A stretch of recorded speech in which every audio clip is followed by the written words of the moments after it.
आपका स्वागत है टेक्नोलॉजी अपडेट्स के एक नए एपिसोड में। आइए बात करते हैं टेक्नोलॉजी की दुनिया में क्या नया चल रहा है। सबसे पहली खबर आ रही है क्वालकॉम स्नैपड्रैगन से। आप जानते होंगे कि ये कंपनी मशहूर है मोबाइल प्रोसेसर बनाने के लिए, लेकिन शायद इनका जो समिट होगा 24 अक्टूबर को, उसमें ये अनाउंस कर दें अपनी एक्स सीरीज की चिप, यानी कि डेस्कटॉप कंप्यूटर के लिए और लैपटॉप के लिए भी अब ये चिप्स या प्रोसेसर्स आप कह सकते हो बनाएंगे।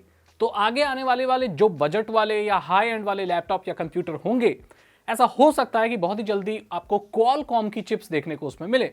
ये डायरेक्टली टक्कर देंगे इंटेल को और एएमडी को। तो ये बहुत ही इंटरेस्टिंग चीज होने वाली है कि जो कंपनी मोबाइल प्रोसेसर बनाया करती थी, अब वो कंप्यूटर के लिए भी प्रोसेसर बनाएगी और मार्केट में उनके प्रोडक्ट्स लॉन्च करेगी। अगली खबर आ रही है गूगल की तरफ से कि गूगल ने अब अनिवार्य कर दिया है और डिफॉल्ट सेट कर दिया है पास कीज को। आपको पता होगा कि पासवर्ड अब पुरानी चीज हो चुकी है। पासवर्ड को 10-20 साल हो चुके हैं। ये एक ऑब्सोलीट टेक्नोलॉजी है, पुरानी टेक्नोलॉजी है। इसको रिप्लेस करके अब पास की आ जाएगी, इंक्रिप्शन आ जाएगा, आपका फिंगरप्रिंट स्कैनर, आइरिस स्कैनर जो भी आप बोलते हो, एंड पास की सपोर्ट। तो गूगल में पास की सपोर्ट अब आपको बाय डिफॉल्ट मिलेगी। आप चाहें तो पासवर्ड भी इस्तेमाल कर सकते हैं, बट बाय डिफॉल्ट आपको पास कीज ही मिलेंगी। अगर आपको नहीं पता है कि पास कीज क्या होती हैं, तो आप मेरे चैनल पर सर्च कर सकते हैं या तो गूगल पर देख सकते हैं। ये एक नया तरीका है पासवर्ड लेस लॉगिन का। तो ये बहुत ही इंटरेस्टिंग खबर है, जिससे गूगल अकाउंट्स वगैरह सारे सेफ एंड सिक्योर हो जाएंगे। आपने देखा होगा बहुत सारे लोगों का चैनल हैक हो जाता है, जीमेल हैक हो जाता है। तो अब ये परेशानी आपको कम देखने को मिलेगी अगर आप पास की का इस्तेमाल करते हैं, क्योंकि ये पासवर्ड से ज्यादा सिक्योर होता है। इन्वेस्टमेंट बैंक पाइपर सैंडलर करके कोई इन्वेस्टमेंट बैंक है अमेरिका का, वहां पर कुछ उन्होंने सर्वे या रिसर्च की है। मतलब रिसर्च तो क्या ही की होगी भाई, सर्वे किया है, जिसमें यह पता चला है कि जो टीनेजर्स हैं वो अब नेटफ्लिक्स और बाकी ओटीटी से ज्यादा यूट्यूब देखना पसंद करते हैं। पता है, मेरे दिमाग में भी ये ख्याल आया था कि अमेरिका में लोग टीवी पर क्या देखते हैं। जैसे हमारे यहाँ तो ये अलग अलग चैनल आते हैं, अलग अलग रियलिटी शो आते हैं, जिन्हें हम भी बहुत कम ही देखते हैं। अब तो टीवी का जमाना जा चुका। आप मानो ना मानो यार, टीवी का दौर गया, अब कोई टीवी नहीं देखता। जो रहे सहे लोग देखते हैं वो भी अब देखना बंद कर देंगे। तो मैं ये सोच रहा था कि अमेरिका में क्या देखते हैं लोग, तो मेरे को ये पता चला कि वहां ओटीटी देखते हैं।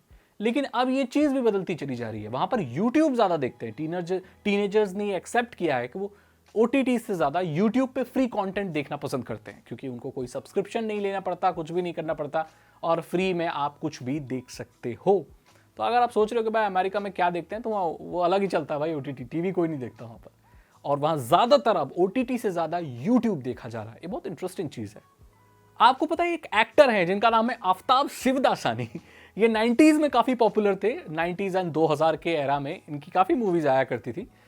शायद ग्रैंड मस्ती और मस्ती मूवी में भी ये हैं। तो भाई इनके साथ शायद 1.5 लाख रुपए का केवाईसी स्कैम हो गया दोस्तों। केवाईसी स्कैम ये होता है कि कोई भी आपको लिंक वगैरह भेजता है और बोलता है कि आपको बैंक बंद हो जाएगा, अकाउंट बंद हो जाएगा, आप जल्दी से केवाईसी इस लिंक पर क्लिक करके करवा लो। मिस्टर शिवदासानी ने बिल्कुल भी देर नहीं लगाई और वो जो फ्रॉड लिंक आया था उस पर क्लिक कर दिया दोस्तों। उसके बाद उन्होंने केवाईसी के नाम पे कुछ किया होगा, कुछ ओटीपी दिया होगा या कुछ लिंक डाला होगा, और उनके अकाउंट से 1.5 लाख रुपए कुछ शायद कट गए। उन्होंने पुलिस में इसकी रिपोर्ट दर्ज कराई दोस्तों। 95,000 से भी ज्यादा स्कैम और ये सब हो चुके हैं मुंबई में और आसपास के एरियाओं में। तो मैं आपको बता दूं कि अगर ऐसे कोई केवाईसी कराने का मैसेज आता है, तो केवाईसी दोस्तों सिर्फ बैंक ब्रांच में जाके होती है। इस तरह से केवाईसी नहीं होती है। और आप कोई भी जानकारी फोन से या इंटरनेट पे मत दे देना, नहीं तो आपको पैसे का नुकसान हो जाएगा।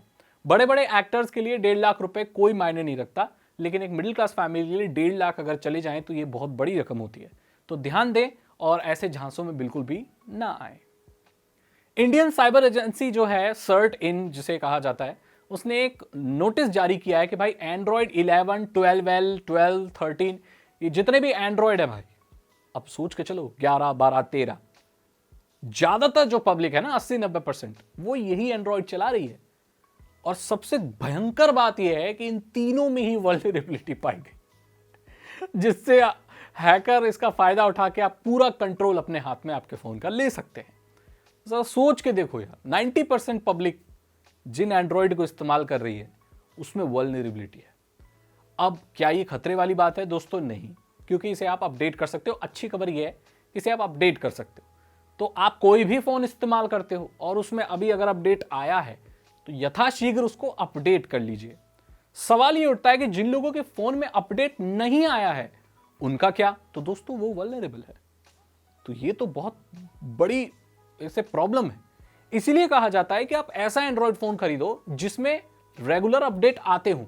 थोड़ा सा महंगा हो कोई बात नहीं, प्रोसेसर या स्पेक्स थोड़े ऊंचे नीचे हो कोई बात नहीं, कैमरा क्वालिटी एवरेज हो कोई बात नहीं, लेकिन सॉफ्टवेयर अपडेट टाइमली आने चाहिए। अब आप खुद अपने दिमाग में सोचिए ऐसा कौन सा ब्रांड है जो टाइमली अपडेट्स देता है। यह वल्नरेबिलिटी खुद गूगल के पिक्सल फोन्स में भी पाई गई है, क्योंकि वो एंड्रॉयड चलाते हैं और 13 एंड्रॉयड उसमें भी देखने को मिलता है, 12 भी और 11 भी। अब आप जब भी अगली बार फोन खरीदो तो सबसे पहली चीज यही देखना कि टाइमली अपडेट्स आते हैं कि नहीं। आप गूगल के पिक्सल फोन में तो टाइमली अपडेट तुरंत पुश हो जाते हैं, और जितने बड़े बड़े ब्रांड हैं जो ये गारंटी देते हैं कि भाई हम सिक्योरिटी पैचेस वगैरह देंगे, उनमें आ गया है।